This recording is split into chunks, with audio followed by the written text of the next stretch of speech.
All right, so responsive design in the real world. I designed my first responsive website in 2006 or so, but it wasn't the full responsive like you would imagine. I've got a picture of it here. This was all built in Flash, so this definitely dates myself. This might actually have been Macromedia MX at this point. And so this guy that I worked for, he built these swim fins that you strap to your feet and you swim like a dolphin through the water. And so Flash was real big back in the day. All I could think about was, I need to win an FWA award.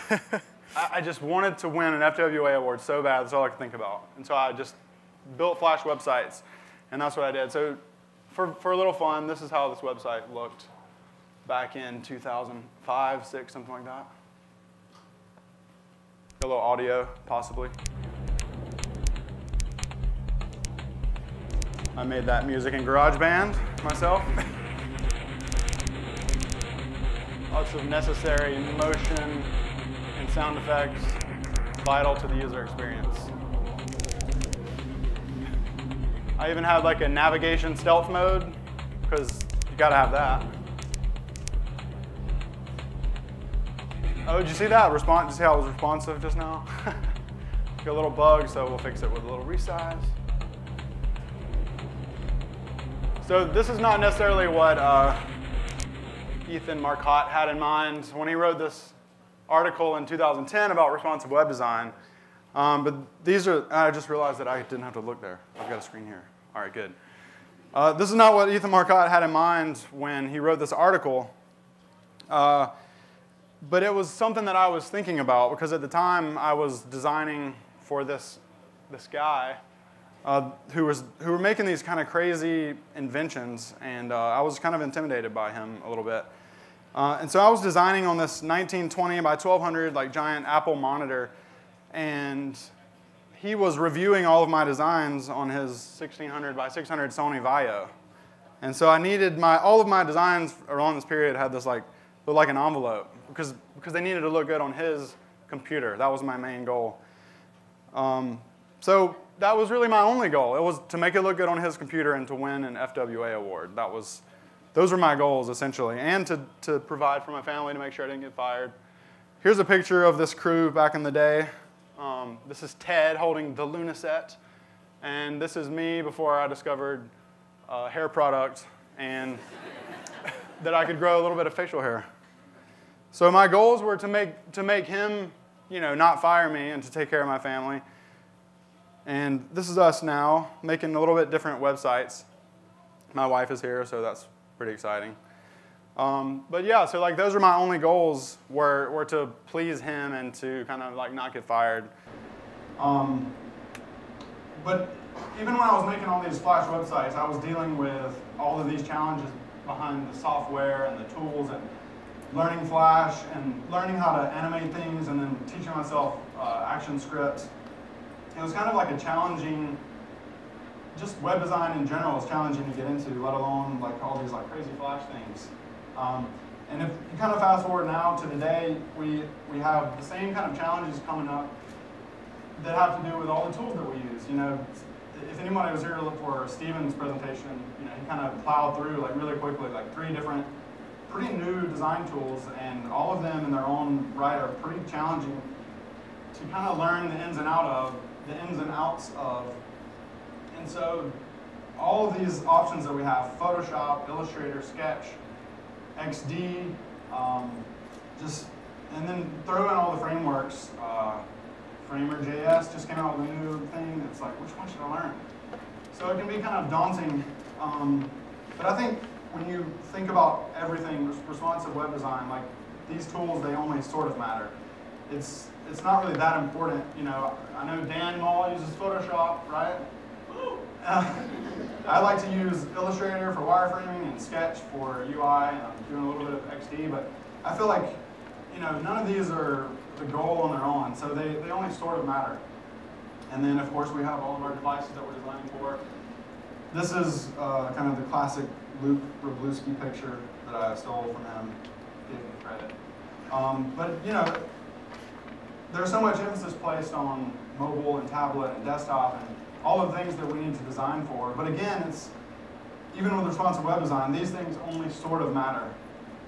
When you go to the people that are involved, the CEOs, the developer, the designer, the content strategist, and then the people that are actually going to use the website, these are the people that matter the most. You have to have good rapport with your team in order to build a successful project, and the people that are going to be using the project and the product matter way more than the tools that you're using to make it, and the devices that you're designing for. I think Cameron set the stage for an amazing day just by talking about the unified design and how he's removing web out of responsive web design and just thinking about responsive design across all devices. And it's really for the people. It's for anyone who grabs their device. He says the best interaction is the one within your reach. And so I think everybody, I'm seeing laptops and phones and all this stuff. So it's kind of like, it's all connected in terms of how we design things. And so one of the quotes that I really resonated with was this piece from Frank Camiro called "The Web's Grain." I don't know if anyone's read that or not, but it's a really great piece if you go and look it up. One of the quotes in there, he says, "Everything is so interconnected that no one has a clear domain of work any longer.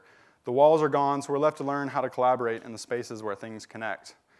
And I just feel like this is so true with design when it comes to designing a static design, front-end development, and how do you handle CSS, and how does that work with the back end? It's like everything is just so interconnected. It's difficult to break those down. And that's kind of the key word, interconnected. And I feel like over the years, I've been trying to develop a good process and a good way to untangle all of this by learning front-end development and continuing to design static designs. And so I'm going to walk through kind of like a practical approach of my responsive web design process.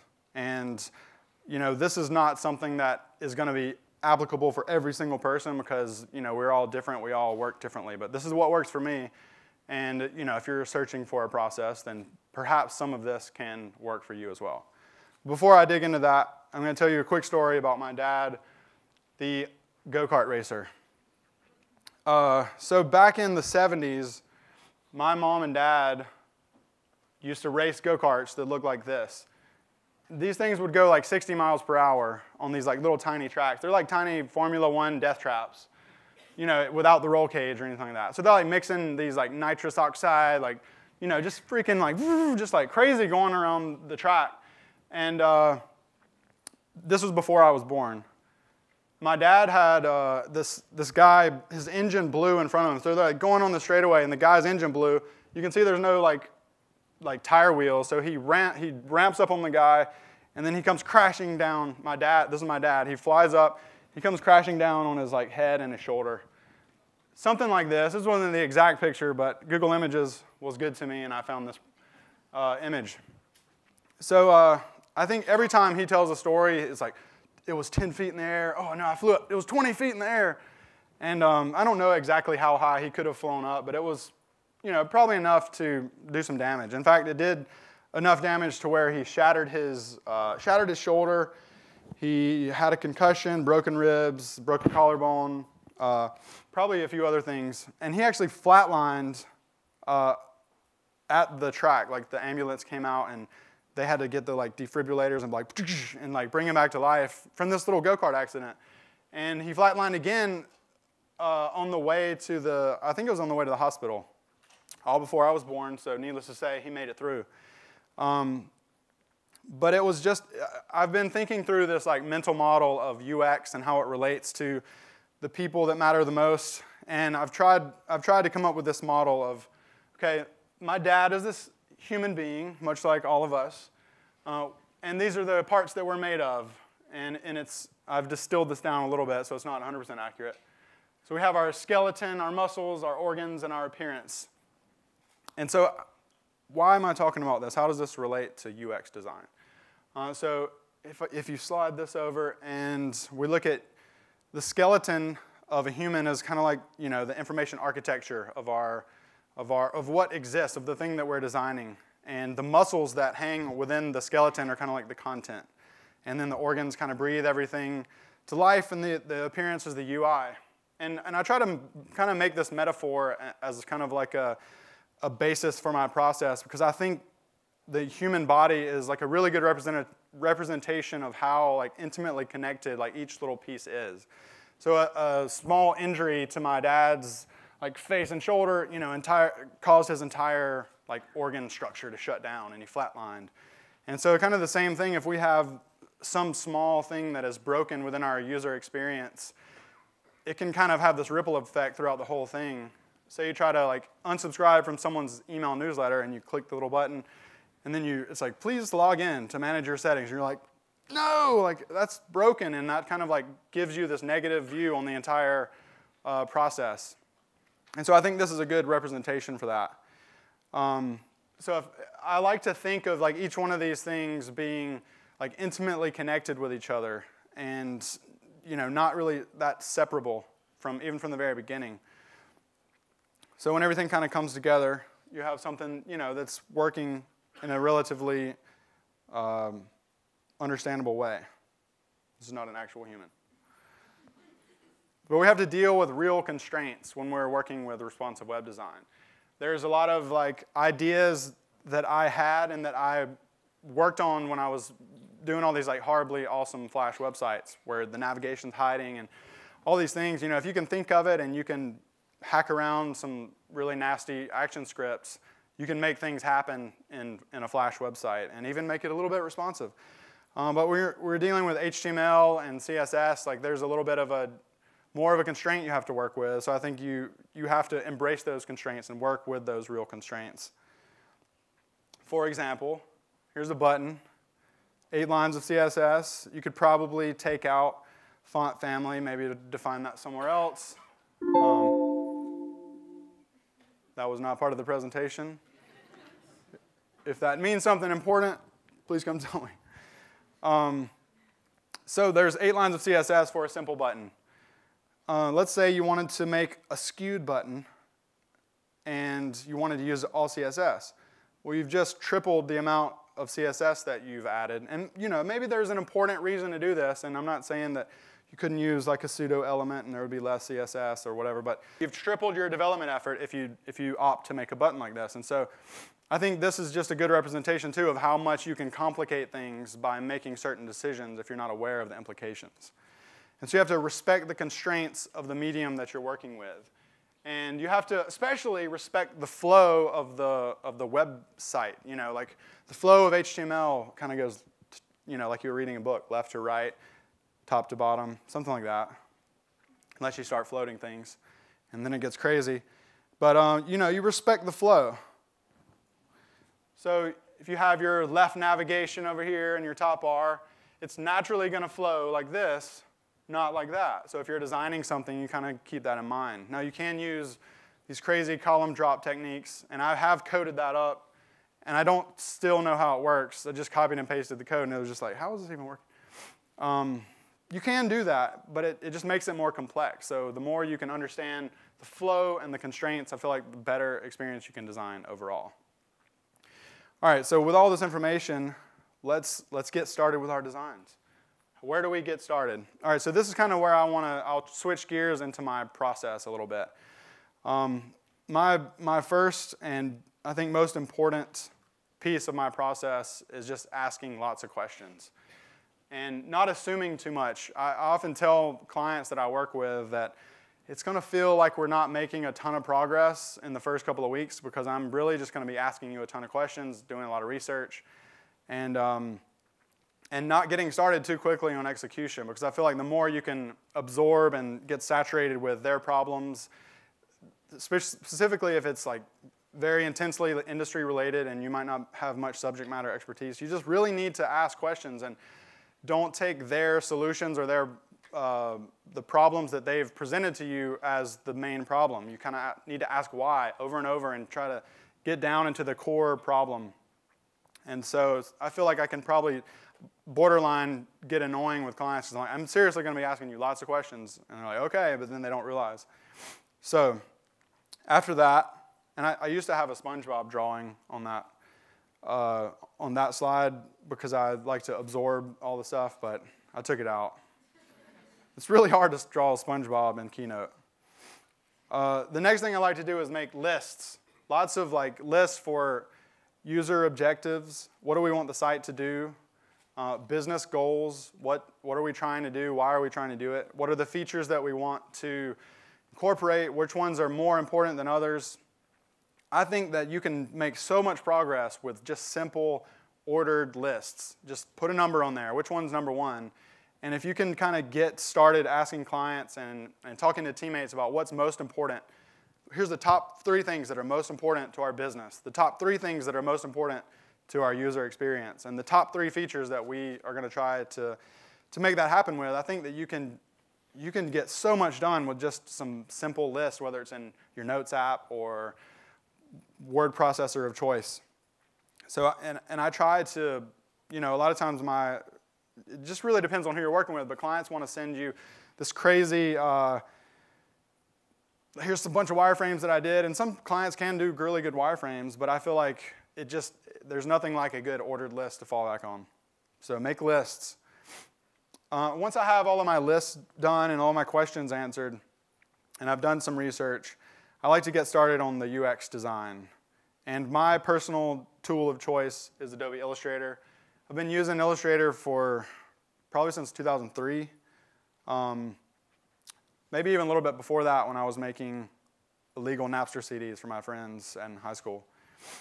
That was like the illegal version of iTunes before iTunes existed.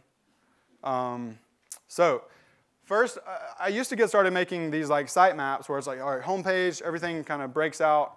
Here's this section and this section. But then it just didn't always work, especially if you're working on an iPhone app.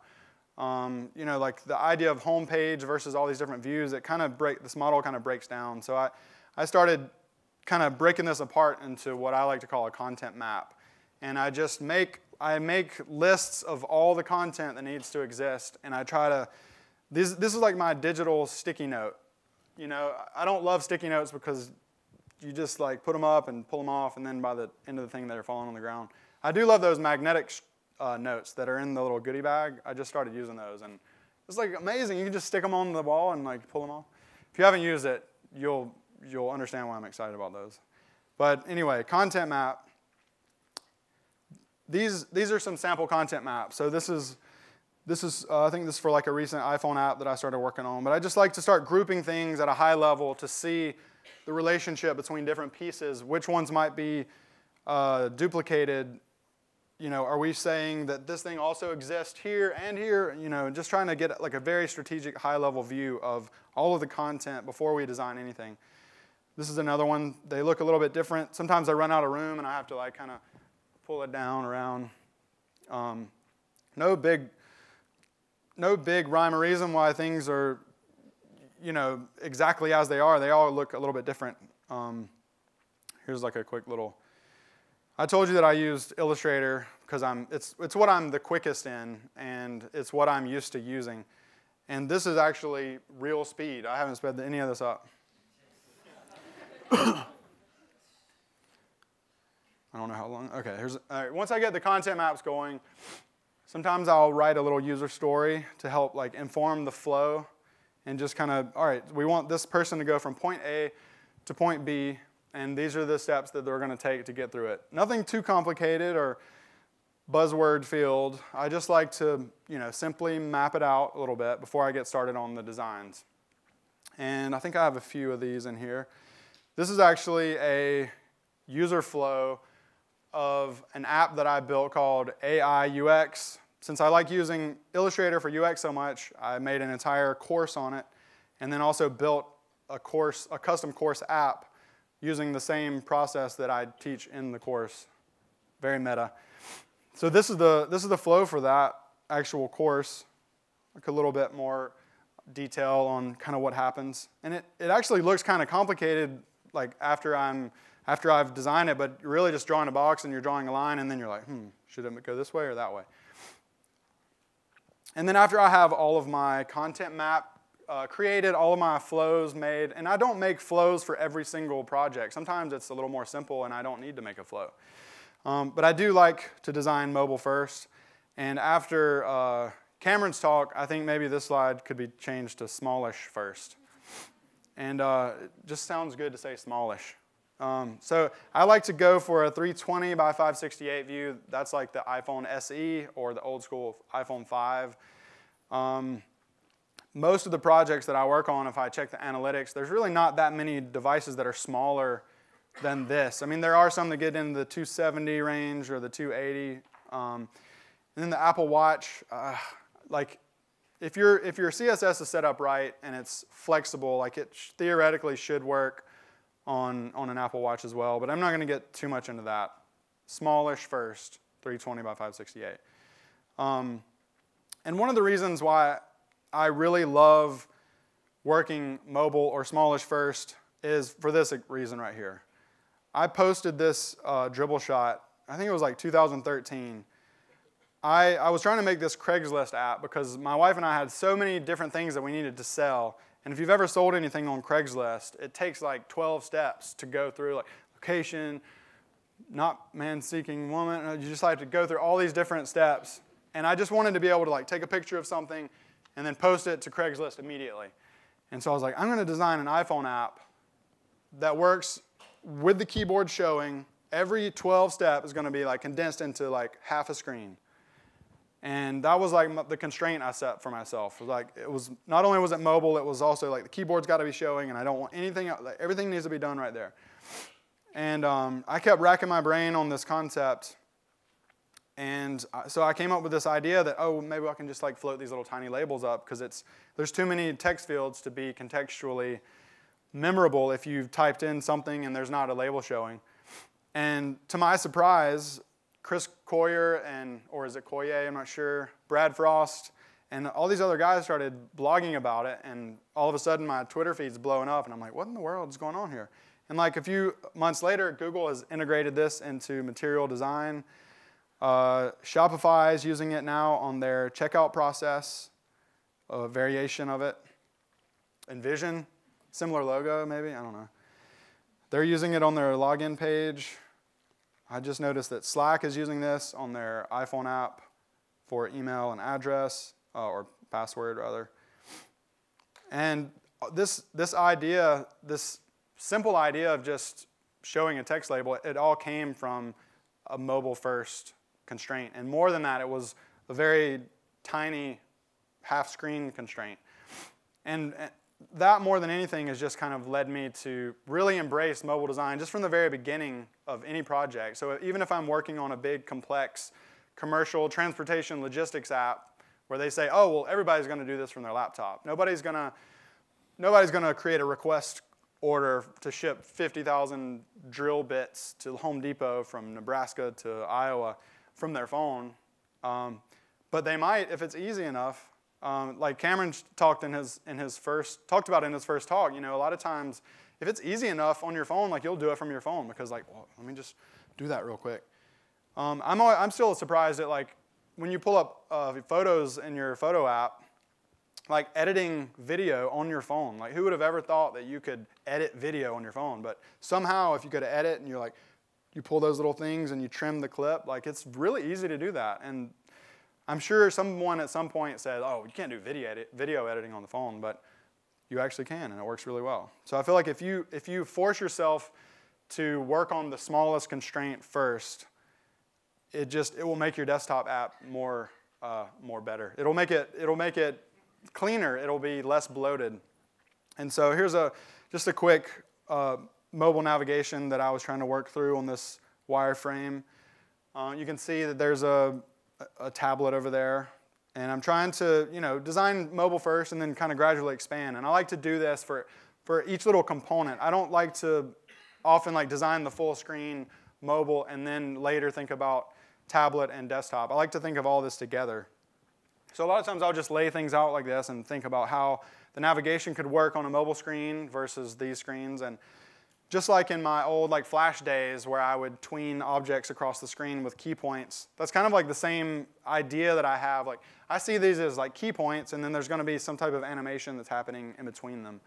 And so it's not this is the iPhone 5 design, and this is the iPad mini design. These are just kind of key points in my timeline of animation. Because you essentially really are you're animating things in a browser in a way. These are just some close-ups of the desktop, just working through some ideas. And then for a full page, it might look like something like this. So I'm thinking about the flow of the HTML, like this buy button could wrap up to the top right, and then maybe on the larger screen we could even go up Amazon style and have the 3 columns. So all of this is kind of just laying this out and thinking about it in kind of a component structure rather than like a big comp structure. And all of this can seem like it takes a long time. I might spend 2 or 3 weeks doing all of this. And even for my own projects, I oftentimes will try to skip all of this. Like, oh, this is for me. I'm just going to design my website and code it up real quick. But it's like, that never works. And so anytime I try to skip this process, it just doesn't work for me. And so I love this tweet. This guy, Adam Morse, 1,000 hours of engineering can save you from your team from having to go through a week of research, design, and user testing. This is me, like 1,000 design hours, thinking I can just design my own thing real quick. So I like to go mobile mostly after I've kind of laid out some components and screens, or smallish mostly, if you will. And once I have like the main concepts of the components kind of built out across the devices, and we kind of have an understanding of how the screens are going to work, I like to just kind of plow through a bunch of mobile screens and have these be kind of like the reference points for what we're going to build. And I've been involved in projects where the wireframe documents were kind of like the holy grail of the design process. And it was like, they're perfectly annotated. And it was like, these are the deliverables. And that was for like the UX team or the design team. It was like, this is the deliverable a lot of times. And then whatever happens to it after that point, who knows? And so I'm sure there's got to be at least a developer or 2 in here where they're like, wireframes, oh my gosh. But I do love to do these like very quickly. I just feel like it helps everyone kind of get on the same page. And we talked about people mattering the most. To me, like asking all of these questions and forcing the prioritization of lists and having documents like this where it's like, you're talking to the stakeholders about this is how the responsive navigation could work. They're able to have multiple touch points throughout the process, let alone have the developer in here, saying, well, yeah, we could do that for the navigation. And they're kind of already coding it in their mind during the meeting. So if you're able to create all of these documents really quickly with everyone in the team, everyone being a part of it, everybody kind of feels heard. Everyone feels like they're making progress on this together. And it's important to remember when you're designing these wireframes that substance trumps style and clarity trumps cleverness. When I was doing Flash websites, all I wanted to do was clever, like navigations that hide, like freaking things going everywhere. And there's a big part of me that still likes that, and I feel like I had to, as a trained graphic designer, I went to graphic design school at the University of Georgia, and it was all about aesthetic, and there was a lot of ego tied up in your work. And so I would have these websites or like these beautiful works of art, like this is my portfolio. But that just didn't work with web design. I made these websites. I should eventually put more in here where it was just these more letterbox style websites where I had like 12 beautifully designed icons across the top with no label, and that was the navigation. And it looked great. Man, look at those icons. They're just so nice. And then we get emails from people like, I can't use this site because I don't know what this thing means with the claw hanging down. And I was like, they just don't get my artistic, vision. And so it took me a while to get out of that mindset as a designer into someone that is serving someone else. So I think the difference between like an artist and a designer, I think an artist is serving themselves in a way, whereas the designer is serving others. And that's a whole other topic, but it was a big jump for me, and it took me a long time to try to shift my thinking into serving others and trying to be very clear with my designs.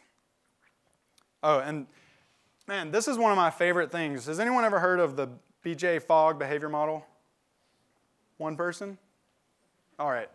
Oh, there we go. So I millennialized it a little bit with the emojis. I think, so essentially all of what we're trying to do, no matter what, we're just trying to get people from this point over that kind of like white action line.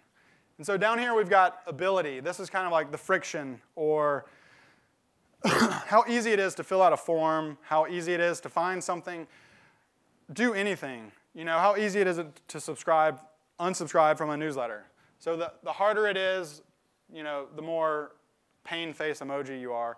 The easier it is, the more like strong arm emoji you are. But just because you have the ability to do something doesn't necessarily get you over that line. You really have to have motivation to finish it as well. You have to have praise hands emoji to get over the line of strong arm emoji. And so if you're highly motivated to do something, but you don't have the website doesn't make it easy for you to do that thing, then you're still not going to get over that line. Everything in there is going to be a fail. I forgot I animated this. So there's a success up here. So if you have enough motivation, but it's still kind of hard, but just still easy enough, then you're going to be right in here. If you come down in here and it's like, you know, I'm pretty motivated, but it's also like kind of easy, you're going to have a success right there. Likewise, you know, even if I'm only a little bit motivated, but you make it very, very easy for me to do something, then you're still going to have success rate. I think a great example of this is the Stripe mobile, what is it called? Checkout? I don't know. I'm trying to think. I think it's called Checkout. Stripe Checkout on mobile. It's like if you find something that uses that, you're kind of like, maybe I'll buy this thing. Maybe I guess I'll just pipe in my email address. And if you've ever used it before, it like gives you this 4-digit code, and then you just type it in real quick, and something happens, and you don't even really know what happens, and all of a sudden you've spent $200. And you're like, oh my gosh.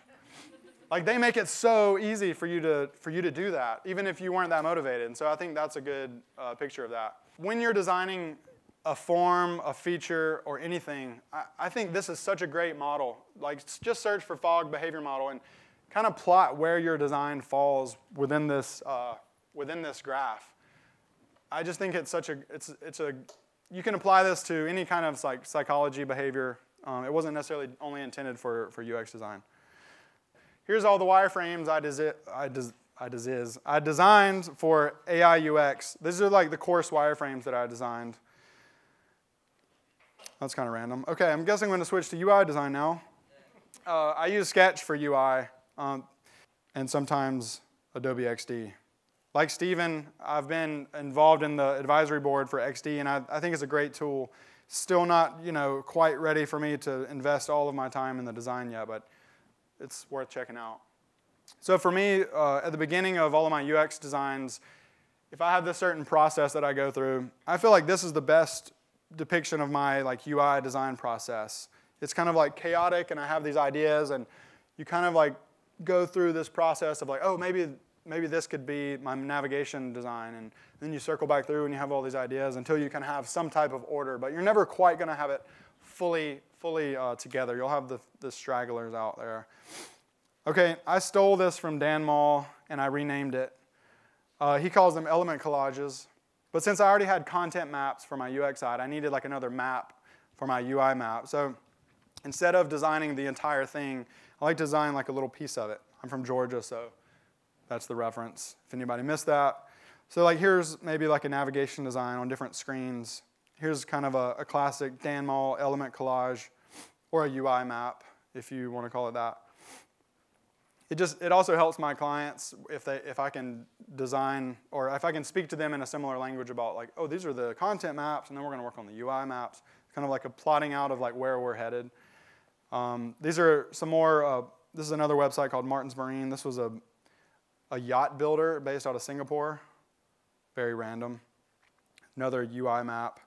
Just kind of, I feel like doing this is a good creative exercise for not getting too attached to your design. Like, here's the comp, and it's got to be perfect. It's got to be perfect. You keep moving things around. But I feel like this kind of breaks out of the mold. I feel like as a designer, I go through these times where I'm like, this is amazing. I'm like, oh my gosh, this sucks so bad. I suck as a person, as a designer. Like, this is not going to be okay. But these, I feel like, kind of they take the pressure off a little bit. You can just kind of be free and move stuff around. So some of this element collage kind of turned into this type of design. I'm pretty sure this is still live. It's like martinsmarine.com or .sg. I can't remember. And another thing I like to think about are colors, color variables. This was a Skyscanner, is a travel company from Edinburgh. Anybody use Skyscanner at all? A few people. So I had the very honored privilege to fly to Scotland on their dime to help them to redesign some things. And so one of the things we were designing was a travel app for business travelers. And without going into too much detail, I want to focus mainly on the colors. So they had a big brand kind of built, and I kind of took away everything here just to get an idea of their palette because there wasn't a big brand guideline. And then I kind of like laid all these out as color variables. And I like to do this from the very beginning of my designs because this is essentially what's going to get developed. You know, a developer is typically going to sit down and write all the color variables. And usually it's like gray 1, gray 2, gray 3, gray 4. And so I like to spend a little more time, and you can't see it very well, but it's like sky, overcast, midnight, storm, thunder, turbulence, dusk, rainy. It's just fun to name those, so I like to do it for that reason too. But you can see like it's all kind of, I'm still designing mobile first or smallish first. And I'm constantly updating that color palette as I go through and design these screens. And like I said, I like to work in kind of comp format, but think about more of like a component standpoint. So even though I've got these mobile designs, you can kind of see how that could translate into a sidebar or a larger view on a larger screen. Here's just a few more elements. Design and expand, still the same concept from UX to UI. Just design it small, solve those problems, the hard problems first, and just kind of make it go gracefully. And this is kind of the size that I aim for. It's going to be different depending on the project. And this changes pretty much like every year. So, this is what I use now roughly. And actually, if I'm on my 13-inch MacBook Pro, it's more like 1280 because like it's too annoying to have more pixels hanging off the side at 100%. So do what is best for you.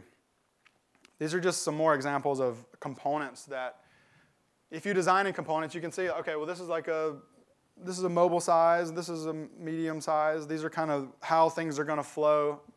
Thinking about this from a kind of front-end perspective up front saves a ton of time. So from a UX point of view, I like to create a structure and a flow based on the content, kind of the skeleton model. If you can kind of define how the person or your thing is going to be designed, that will just help you understand like where to place everything else. And I would, if no one's doing it, maybe everyone here is already designing mobile first or smallish first. So if you are, keep doing it. But if not, really try to embrace the idea of mobile first and think about multi-device design early and often. And when it comes into like UI, explore and define throughout the entire process. Like you're not going to design the perfect thing and then that's going to be it forever. You're going to hit some kind of bump where you're going to have to come back around. And I think as long as you're aware of that and you're presenting that to your team as you're going through your designs, it's going to go much better. And don't get too attached to any particular process. Because design is means to an end. It's not the end. You're not delivering the final documents for review. And that's it. Like you're building a thing for someone to use. And one more quick example. This was a wireframe design for the AI UX course. And I was like, you know what? I'm going to skip UI design. I'm going to go straight into code. I'm going to code it up. So I coded up something that looked kind of like this. It's okay. It's not that bad. I was reading The Martian at the time, so I was really into Mars. But it just wasn't working out for me. And so I went into Sketch, and I started like laying this back out. And then I kind of came up with a better design. I think I have this, is that a movie? Yes.